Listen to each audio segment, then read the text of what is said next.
Alors, écoutez, je suis donc Jean-Luc Béraud, c'est pas ça ne correspond pas tout à fait pour l'instant.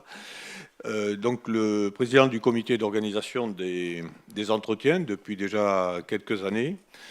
Et je dois le dire, c'est toujours avec autant de plaisir que je vous accueille donc au nom de ce comité d'organisation sur la commune de Bunus, dont le maire Éric Itoural ouvrira officiellement dans quelques instants les entretiens 2018.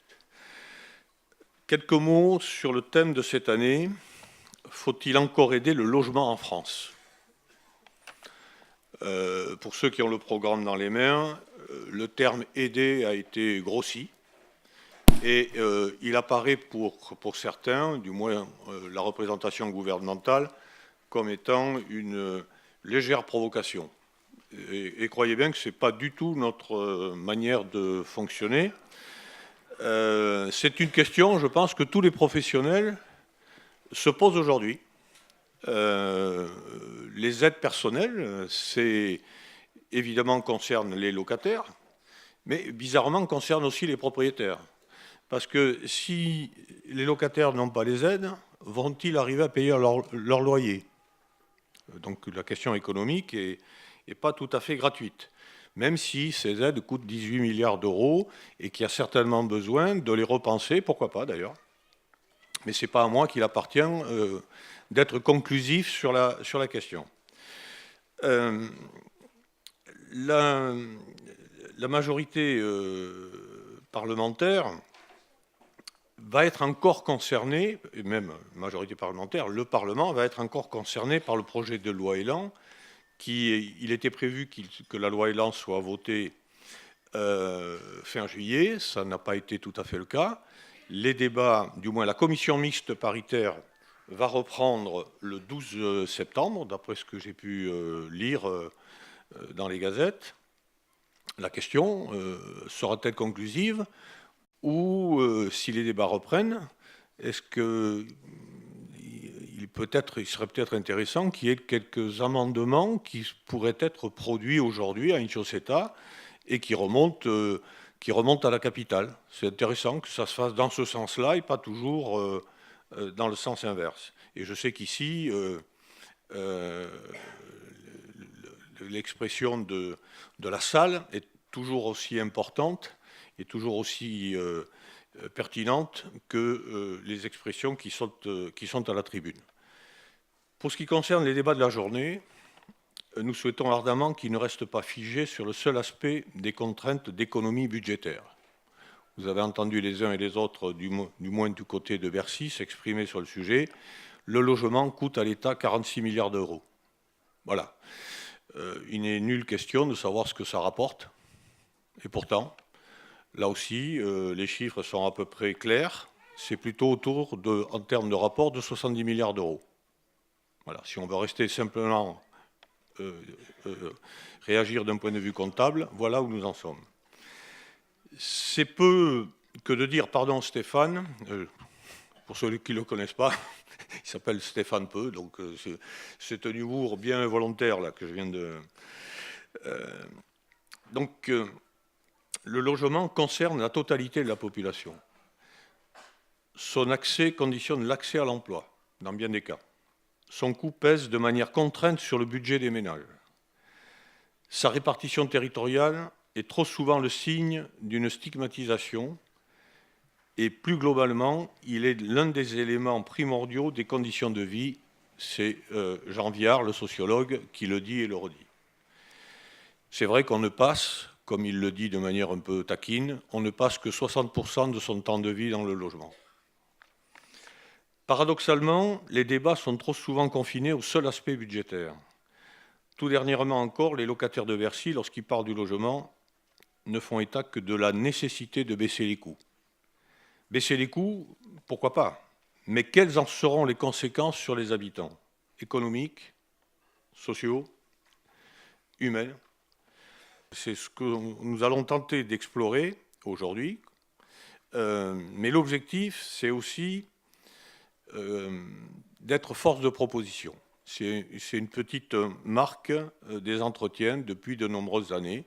Des débats sur l'ANRU ont lieu, sur la mise en place de l'ANRU, de l'Agence nationale de rénovation urbaine, ont eu lieu ici.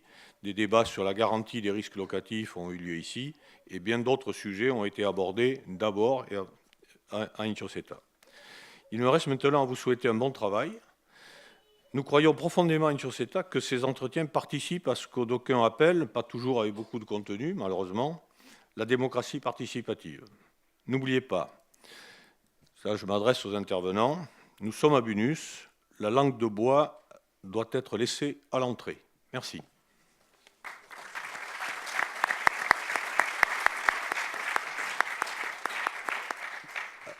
Alors, je vais passer tout de suite la parole à Eric, et puis ensuite, on reprendra le cours des débats.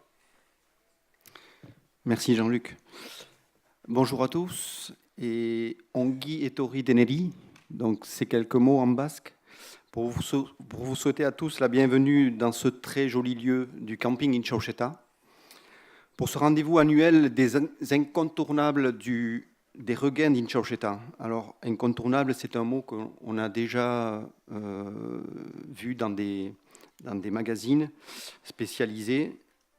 Pour nous, c'est une grande fierté d'avoir ce type de débat et de cette qualité à Bunus. Bienvenue dans notre village.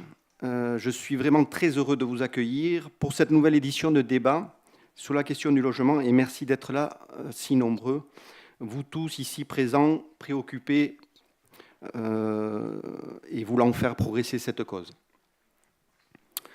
En mode rapide, je voudrais vous faire une présentation de notre commune et aussi son territoire. Comme vous savez, Bunus, vous avez pu le constater, c'est un petit village.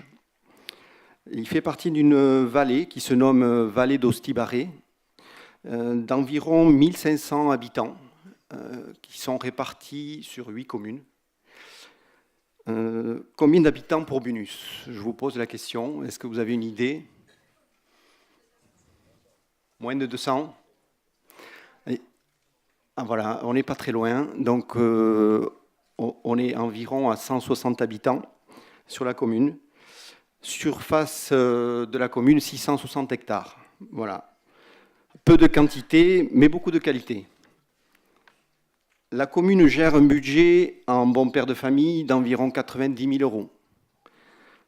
Et les préoccupations les plus sensibles pour la commune sont avant tout la gestion du foncier et surtout répondre aux diverses contraintes économiques et sociales en s'adaptant et en faisant admettre les changements aux administrés. Bunus, comme la plupart des communes du Pays basque intérieur, a une activité agricole dynamique et riche, avec une dizaine d'agriculteurs, éleveurs et producteurs, voilà, avec toutes ces casquettes. C'est une activité dynamique. Pourquoi? Parce qu'en fait, vous allez retrouver à Bunus, vous allez même pouvoir faire votre marché. Il y a de divers produits, vous allez avoir la possibilité de découvrir ça durant toute la journée. Vous allez pouvoir acheter des confitures, des œufs, de la volaille, des viandes de porc, des viandes de veau. Vous avez aussi du lait, bien sûr, du yaourt et du fromage, bien sûr. Une bonne partie de ces produits sont issus de l'agriculture biologique et vous aurez bien évidemment un aperçu, comme je vous l'ai dit tout à l'heure. Autre professionnel à Bunus, on peut se dire que dans des communes d'une si petite taille, peu de services, peu d'activités économiques, donc essentiellement agricoles, mais on a aussi des artisans. Donc un boulanger qui va rayonner sur, bien sûr, pas que la commune de Bunus, sinon il ne va pas bien vivre, mais aussi des artisans comme des charpentiers, des menuisiers, un céramiste, depuis peu un cabinet de kiné, dans ce petit village de 160 habitants, et surtout un dynamisme social avec 5 associations, donc des associations qui s'occupent du sport, donc club de pelote basque, club de danse pour le maintien des traditions, aussi un comité des fêtes dynamique, association des aînés, tout autant dynamique que le comité des fêtes, et aussi l'association Incauceta, donc Chupastera, qui est l'association qui siège à Incauceta. Bon, je trouve que c'est pas mal.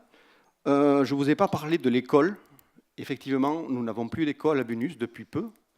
Ceci dit, on a un fonctionnement on travaille vraiment au niveau intercommunal sur la vallée et on a réalisé un regroupement intercommunal pour l'école. L'école publique donc, est toute neuve. Pour les 8 communes, en totalité, nous avons 3 écoles. Une école publique bilingue, une école privée en immersion langue basque, qu'on appelle ici Ikastola, pour l'école primaire, et aussi un collège, donc Ikastola, en immersion langue basque. Ça se situe pas à Bunus, mais c'est centré au niveau de l'Arcevaux, qui est on va dire le centre de la vallée de l'Ostibaré. Comme vous pouvez le constater, un petit village et une vallée qui se bougent. Pour revenir sur le sujet du logement, nous avons fait et faisons en sorte que les jeunes puissent s'épanouir dans ce territoire et proposons sur la vallée des logements qui leur soient adaptés et surtout accessibles en coût, pour leur laisser le temps de préparer leur avenir dans de bonnes conditions. Je disais donc beaucoup de qualité à Bunus. Aujourd'hui, avec une super organisation, de nombreux élus, de nombreux parlementaires, des intervenants de choix sur des sujets qui nous préoccupent tous, de près ou de loin. Il est vrai que nous nous posons beaucoup de questions. De quoi sera fait nos lendemains, tous les signaux n'étant pas au vert? Mais j'espère sincèrement que ces débats vont se poursuivre et perdurer. Ils sont essentiels et primordiaux pour la résolution de nos problèmes, et tout cela demande de la ressource humaine. Avec de la compétence, cela demande aussi des moyens financiers, mais surtout, cela demande de la volonté.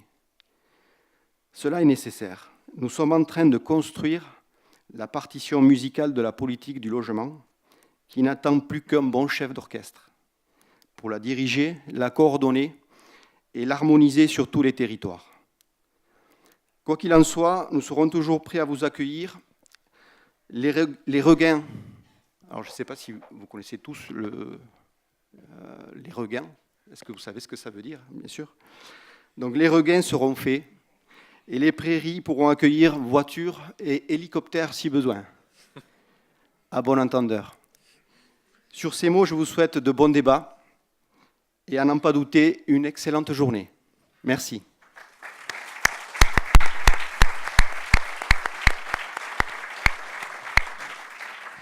Alors, avant de passer la parole aux intervenants, je vais passer la parole à Laurent Blanquer, qui est l'attaché parlementaire de Vincent Bru, pour une petite déclaration.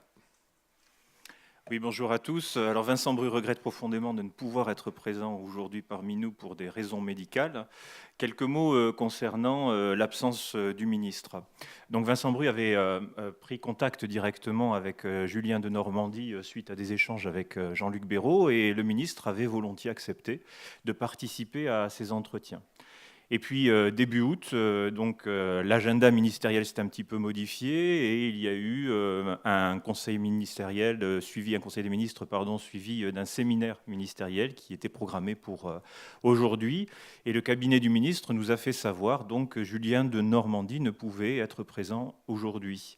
Nous avons tout de suite sollicité la participation d'un représentant du ministre et malgré nos nombreuses sollicitations, nous sommes au regret aujourd'hui de constater l'absence de tout représentant du ministre et je crois que c'est la première fois que ça se produit dans le cadre de ces entretiens et nous le déplorons. Bien, voilà, c'est dit. Hein, et je souhaitais que ce soit dit par ceux qui ont pris les contacts, qu'on ne pense pas qu'on met des noms au hasard sur nos programmes pour en tirer je ne sais quelle gloriole. Alors, ça pose un problème. Hein, ça pose le problème, évidemment, de la représentation de l'État et de la parole de l'État dans des lieux comme celui-ci. Et j'ai cru comprendre quelque part, là c'est moi qui parle, hein, quelque part, qu'il y avait une interrogation sur ce type de manifestation, tout simplement parce que peut-être qu'on pose les questions de manière pertinente, ça j'en suis sûr, mais qu'on approfondit un peu trop les affaires et qu'il y avait une faiblesse dans la réponse potentielle. Alors il ne faudrait pas que La République En Marche commence à boiter dès maintenant. Merci.